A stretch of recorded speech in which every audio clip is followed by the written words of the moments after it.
2부 2장 좋은 인상을 주는 간단한 방법. 얼마 전 뉴욕에서 개최된 파티에 갔다.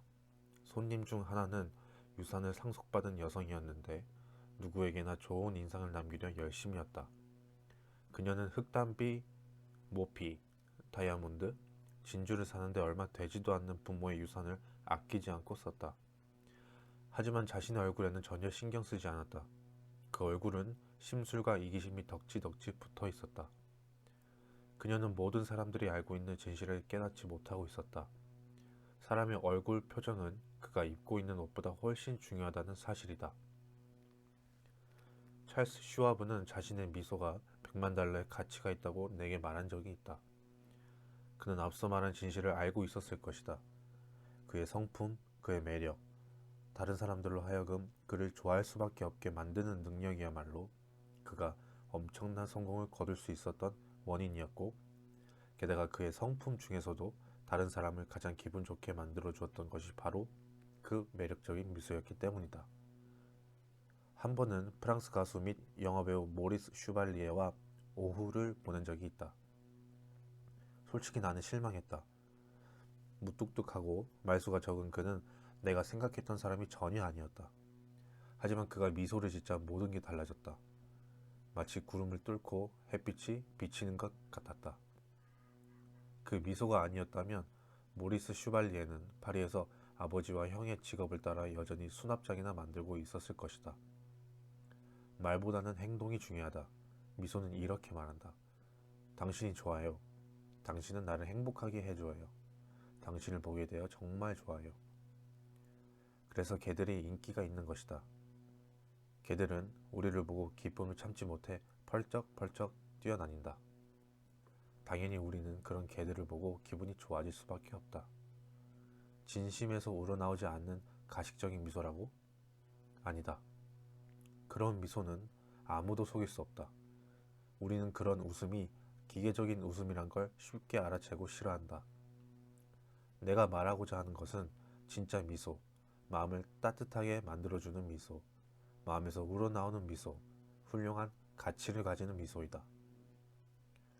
뉴욕 대형 백화점의 인사 담당자는 심각한 얼굴을 한 철학 박사보다는 초등학교조차 마치지 못했더라도 사랑스러운 미소를 가지고 있는 소녀를 채용하겠다고 말했다. 미국에서 손꼽히는 고무회사 중 하나의 대표이사가 내게 말하기를, 자신의 관찰 결과 일에 재미를 느끼지 못하는 사람은 어떤 일을 하더라도 성공할 수 없다고 했다. 이 산업계의 지도자는 다른 데 눈길 주지 않고 열심히 일만 하는 것이 우리의 욕망을 충족시키는 유일한 마법의 열쇠라는 옛 격언을 그다지 믿지 않는다. 그는 말했다. 저는 웃고 즐기며 자신의 일을 했기 때문에 성공했던 사람들을 알고 있어요. 나중에 이 사람들은 자신의 일을 남들처럼, 그러니까 진짜 일처럼 하기 시작했죠. 그러다 보니 일에서 모든 재미를 잃었고 그래서 실패했습니다. 다른 사람이 만나고 싶어 하는 사람이 되고 싶다면 먼저 당신이 사람들을 만나는 것을 즐겨야 한다. 나는 수천 명의 비즈니스맨들에게 일주일 동안 매일 몇 시간 누군가에게 미소를 짓고 수업에 와서 그 결과를 말해달라고 했다. 어떤 효과가 있었을까? 지금부터 알아보기로 하자. 아메리카 증권거래소에서 일하는 윌리엄 스타인하트에게서 온 편지가 있다. 그의 사례는 예외적인 것이 아니다. 사실은 다른 수백 건의 경우와 같이 전형적인 사례다. 저는 결혼한 지 18년이 지났습니다. 18년 내내 아침에 일어나서 일하러 갈 준비를 마칠 때까지 아내에게 웃지도 않았고 20단어 이상은 말하지 않았습니다. 세상에서 가장 무뚝뚝한 사람 중 하나였죠. 선생님이 미소의 경험에 대해 말을 해보라는 과제를 내주셨을 때 저는 일주일 동안 미소를 지어보기로 했습니다. 그래서 다음날 아침 거울 속에서 내 심각한 얼굴을 보고 머리를 빗으며 이렇게 말했죠. 빌, 오늘 당장 그 불만이 많은 얼굴은 지워버려. 이제부터는 웃을 거야. 지금부터 당장 시작이야. 그러고는 아침 식탁에 앉아서는 아내에게 좋은 아침이에요 여보 라고 말하며 웃어 보였어요.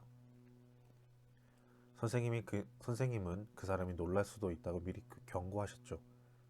글쎄요, 아내의 반응은 그 이상이었어요.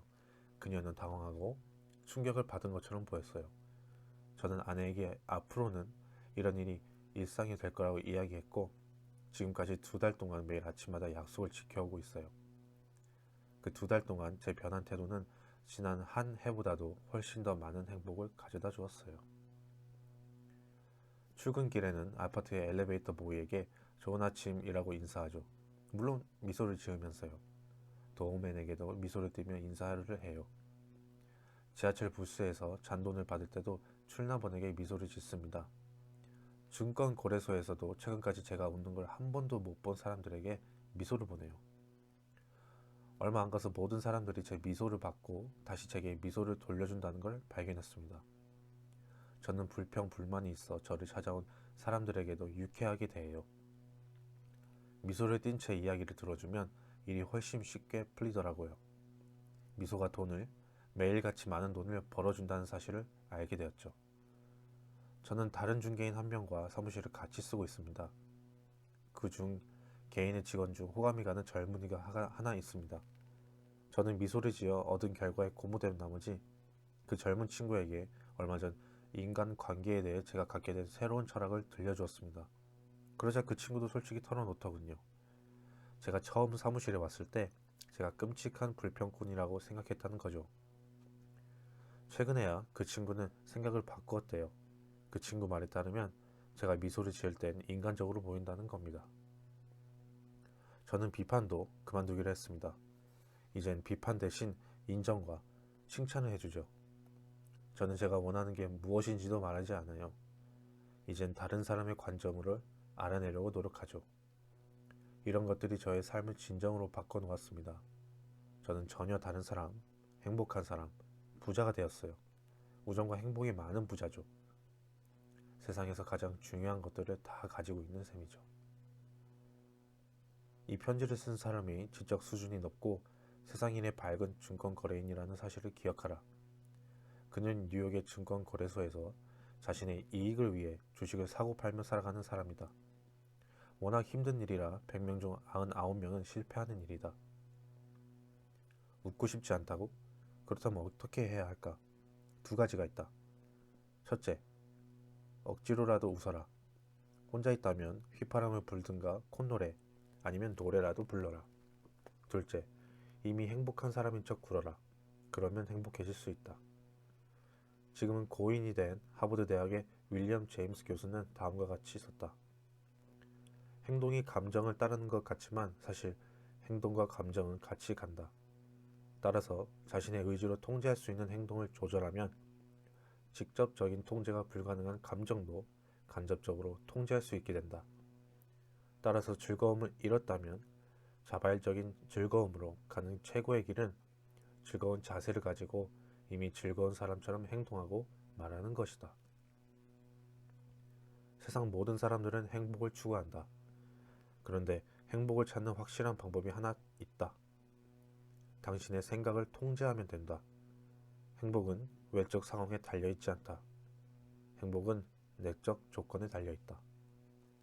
당신이 얼마나 돈이 많은지, 당신이 어떤 사람인지, 당신이 어떤 지위에 있는지, 무엇을 하고 있는지 모두는 당신의 행복과 불행과는 아무런 관련이 없다. 당신이 스스로에 대해 어떻게 생각하고 있는지가 당신의 행복을 결정한다. 예를 들어보자. 2사람이 같은 장소에서 같은 일을 하고 있다. 2사람은 같은 돈과 권리를 누리고 있다. 하지만 한 사람은 불행하고 다른 한 사람은 행복하다. 왜일까? 바로 정신적 태도가 다르기 때문이다. 중국의 끔찍한 더위 속에서 땀을 뻘뻘 흘리며 고된 노동을 하면서도 뉴욕의 번화가 파크 애비뉴 사무실에서 일하는 것처럼 행복한 표정을 짓고 있는 중국인 막노동자들도 있다. 셰익스피어는 말했다. 본질적으로 좋고 나쁜 건 없다. 우리의 생각이 어떤 것을 좋거나 나쁜 것으로 만든다.